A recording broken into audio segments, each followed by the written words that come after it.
Happy Monday. Good morning, security gang, and welcome to another episode of the CyberHub Podcast. Thank you all for being here with us this morning. My name is James Azar. I'm the host of the CyberHub Podcast. I'm also a Chief Information Security Officer by trade. So today's show is packed. We've got a lot to talk about over the weekend. I hope everyone had a great, relaxing, normal, nice weekend.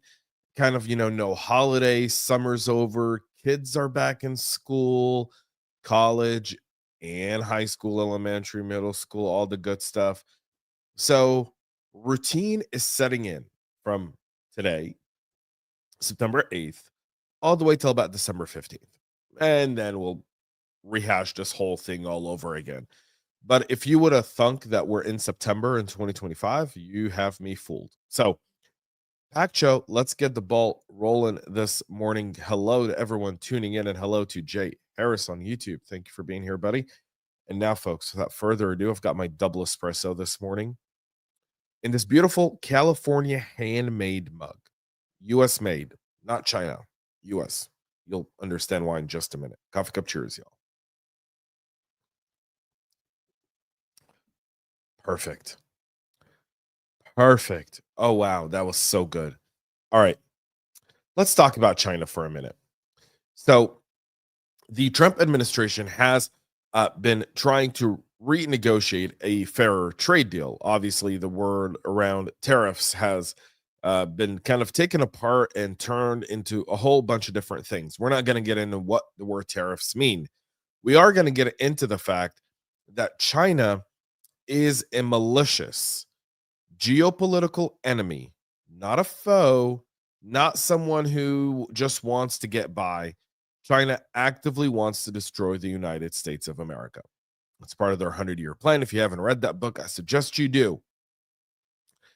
So China, President Trump's been trying to renegotiate the trade deal with China, kind of realign some of the alliances globally, but also make it fairer for the American population, for the American workers, rightfully so. And now we are seeing that during trade talks, the Chinese pretended to be committee chairman, Representative John Mulliner from Michigan, asking for input on proposed sanctions with which the legislatures were planning to target Beijing. In the email, he was asking, your insights are essential, the email read, asking a group to review a draft of the legislation attached to the message. But why had the chairman send the message from a non-government address? It turned out to be a latest in a series of cyber espionage campaigns linked to Beijing. People familiar with the matter timed to potentially deploy spyware against organizations given input on President Trump's trade negotiations. The FBI and the Capitol Police are investigating the Mulliner emails, and cyber analysts traced embedded malware to APT-41, believed to be a contractor. It's not a contractor. Nothing in China is contracted. The fact that the Wall Street Journal wrote the word contractor in there is the Wall Street Journal trying to appease the Chinese. So they want to break the story, but their idea of breaking the story is to try to make the Trump administration look bad rather than show the maliciousness of the Chinese Ministry of State Security and the Chinese government as a whole. God forbid you write something critical in the Wall Street Journal about communists. U.S. and Chinese officials met in late July in Stockholm, just days after the first email was sent, to pursue the type of high-stake negotiations that spies in both countries were likely eager to obtain an advantage in. The two countries soon after agreed to extend the tariff truce until early November, when Trump and Xi could meet at an Asian Economic Summit. We now know that meeting is likely going to take place in the next few weeks in South Korea. That happened over the weekend. FBI spokeswoman declined to provide details, but said the Bureau was aware of the incident and working with partners to identify and pursue those responsible. Mulliner said the effort was another example of China's offensive cyber operations designed to steal American strategy and leverage it. We will not be intimidated, he said. Good for him. Chinese officials disputing the allegations. Of course they are. Of course they are. And they have an audience at the Wall Street Journal.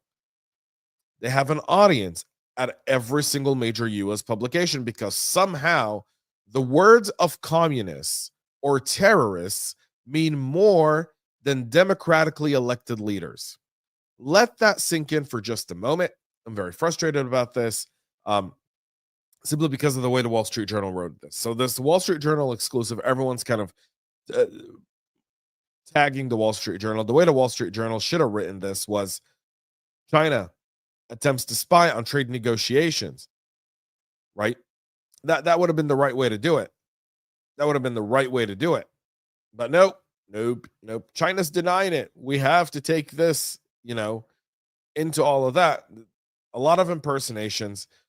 It's one thing you have to understand is the way this operates in the geopolitical scape when they pretend to be a congressman. And here the article doesn't say whether the White House fell for it, whether this made it anywhere, or whether this was maybe made it through a few people when someone picked up the phone, potentially and called the congressman and said, "Hey, what's up with this email and this thing?" And he goes, "What email? What are you talking about?" And then they likely figured out that it was fake, and then they realized it wasn't coming from his .gov email address, and it all kind of fell into play. Potentially, we don't know. We don't yet know how it was detected. So I'll just put it out there. But based on this, it doesn't seem like they got any information as of now. So we'll keep that in mind as we continue to monitor this story, because this is significant, folks. It just shows you the high stakes games we're playing with the Chinese, and how the Chinese continue to play this high stakes games, and how the Trump administration really needs to shift and use cyber differently than it has in the past. We'll move on to... There is a security breach.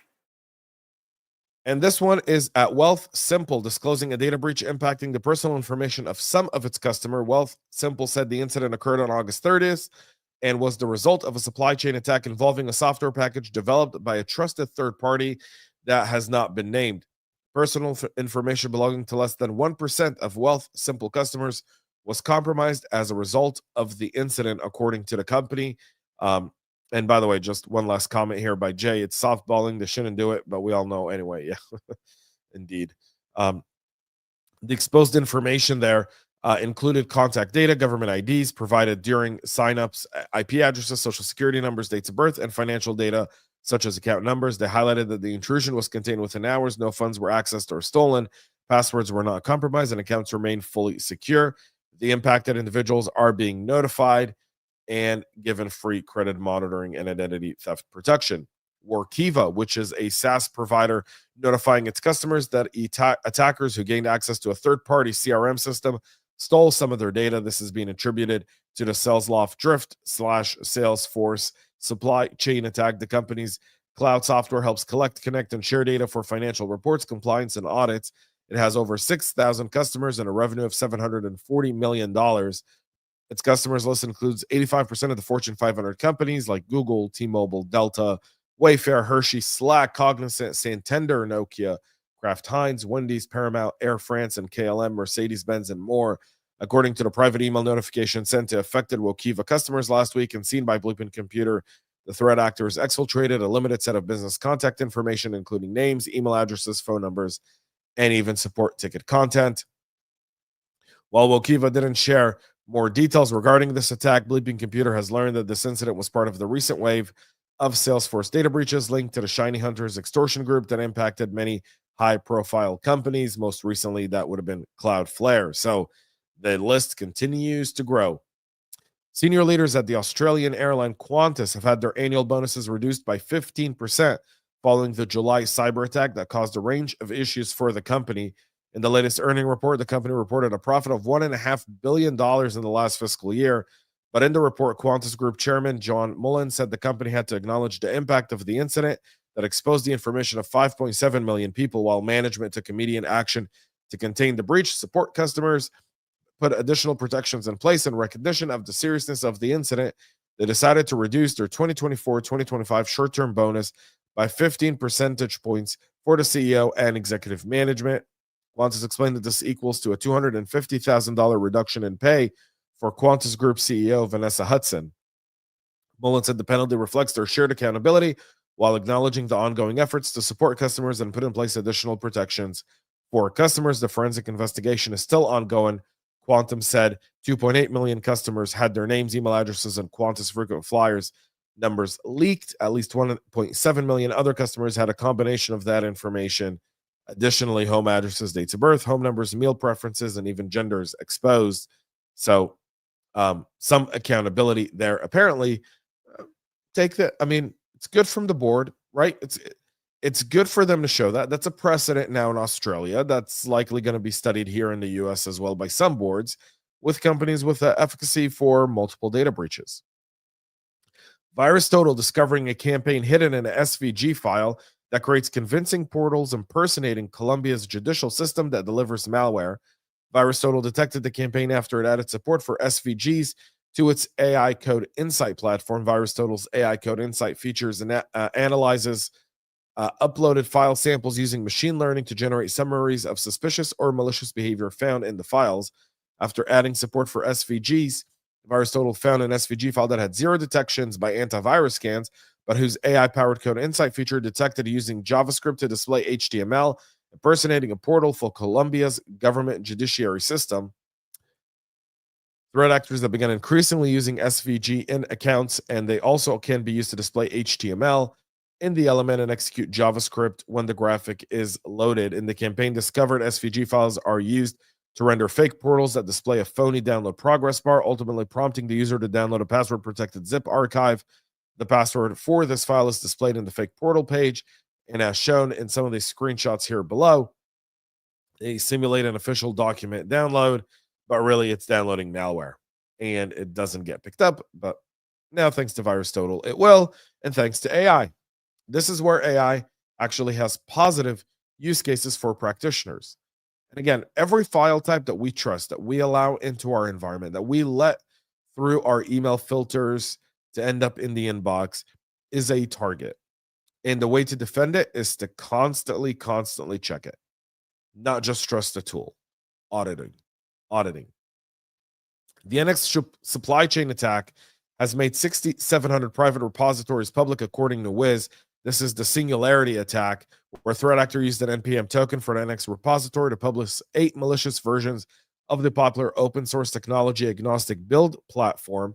But there's more here. These malicious iterations contained a post-install script designed to execute a malicious telemetry JavaScript file on Linux and macOS systems to systematically search the machines for files containing API keys, GitHub tokens, NPM tokens, SSH keys, and cryptocurrency wallet data. Now, understand why this data is so critical. Because that's how you do larger supply chain attacks. And likely the Chinese and the Russians, threat groups, will likely pay you a lot of money if you're able to get them this stuff so that they can intertwine themselves within the existing software, right? And launch these types of attacks through supply chain without having to be detected, essentially sitting on the back end of the code. Wiz now says the malware also attempted to exfiltrate potentially sensitive files, the firm identifying over 20,000 stolen files, impacting 225 distinct users. The code also modified users' shell startup files to crash the system when new terminal windows were opened, and used AI assistant CLI such as Claude and Gemini to perform reconnaissance and data exfiltration. They also identified more than 2,300 leaked secrets in such repositories, and Wiz says more than 1,700 users had their secrets leaked as part of the attack. Each of those users would have at least one GitHub token in the leaked data, as it's a prerequisite for the repository to be created. The total number of users who downloaded the malicious NX versions and executed the malware on their systems is likely much higher than originally thought. After the compromised NPM tokens were revoked, the malicious NX packages were removed from the repository, and the Singularity repositories were removed from GitHub. However, the threat actors started a new phase of this attack. They used compromised secrets to access 480 accounts, including 300 pertaining to organizations, and published over 6,700 private repositories publicly using the Singularity repository hashtag 5 letters, hashtag naming scheme. In one case, a single organization had over 700 repositories leaked, was identified thousands of valid credentials in these formerly private repositories. GitHub eventually removed these repositories as well, according to Wiz. Understand the sophistication here, the plan that came through execution. Next, the threat actors used 2 compromised user accounts to publish over 500 repositories pertaining to a single organization. These repos had a back as a name suffix and a Singularity as the description. All 3 contain code for identifying popular AI CLIs to use different prompts in their attempts to coerce the AI tools to search for sensitive data. They saw over 100 unique valid secrets across 20,000 exfiltrated files. The majority of them were for AI services like Anthropic, OpenAI, Langsmith, and cloud platforms like AWS, Azure, and Versal. So you see these attacks continue to gain sophistication. All right. A critical flaw in Argo CD, the popular open source GitOps tool for Kubernetes, has been targeted at the DevOps and cloud native communities. CVE 2025, 55190 has been rated with a critical CVSS score of 9.8 out of 10. It allows attackers to retrieve sensitive repository credentials, including usernames and passwords, through a project-level API token. The flaw resides in the project API endpoint of Argo CD. According to the official security advisory, API tokens assigned only basic project-level permissions were able to access these repositories' credentials that should have been off-limit unless explicitly granted. So you want to make sure you get that patched up. The state of Texas is suing PowerSchool for the breach exposing the data of thousands of students and teachers. This is the 2024 data breach that we talked about here extensively on the show that exposed sensitive information belonging to 62.4 million students and 9.5 million teachers. Texas Attorney General Ken Paxton is alleging that PowerSchool violated state laws pertaining to deceptive trade practices and identity theft protection by deceiving customers about the strengths of its security protocols and for its failure to protect user data. PowerSchool, based in California, provides cloud services for K-12 schools and says it is used by 18,000 school districts or individual schools. About 6,500 of those clients were impacted in the breach of December of last year. The attackers accessed more than 880 Texas teachers and student data. Paxton said in a press release on Wednesday of last week, PowerSchool filed a data breach report in May. Paxton noting that PowerSchool marked itself as meeting the highest security standards and offering state-of-the-art protection for data. The company acknowledged it did not have MFA in place before the breach. So here comes Attorney General Ken Paxton. And the EU continuing its budget deficit by just going after all major tech companies. This one, a $3.5 billion fine for Google. For what? For abusing its dominance in the digital advertising technology market and favoring its ad tech services over those of its competitors. Google was also ordered by the EU top antitrust regulator to stop anti-competitive and self-preferencing practices and take measure to mitigate future conflicts of interest in the ad tech market. Leanne Molahan, Google's head of regulatory affairs, telling Bleeping Computer that the antitrust regulator's decision was wrong and the company will be appealing it. The EU's commission decision about our ad tech services is wrong and we will appeal. It imposes an unjustified fine. It requires changes that will hurt hundreds of European businesses by making it harder for them to make money. All hashtag true, but if there's a continent that enjoys destroying itself and destroying business in the process, it's nothing but our friends in the European Union. I mean, they like sit there in their dark room, smoke filled, going like, hey, how can we ruin more jobs today? How can we make it harder for our people? And that's exactly what the EU does. The EU has yet to do anything positive for Europe. Kind of like the UN hasn't done anything positive for the world. Two very, very useless, blood-sucking organizations trying to take money out of organizations that are trying to help other people do business. If you don't like their ad tech, create a competition. Encourage innovation. Challenge Google at the level of the work they do. Instead, you're just finding them and trying to make it lower the standards of product availability in most cases is what you're doing. Well done. That's it for our show this morning. We'll be back tomorrow at 9 a.m. Eastern live right here on YouTube, LinkedIn, Facebook, Instagram, Twitch, X, and everywhere else you get the podcast. Go check out CyberHubPodcast.com after the show for the summary of today's episode, all in writing and all directly in your inbox. Have a great rest of your day. Have a great week. And most importantly, y'all, stay cyber safe. We love feedback, so make sure to connect with us on social media and subscribe to our podcast on your favorite podcast listening platform.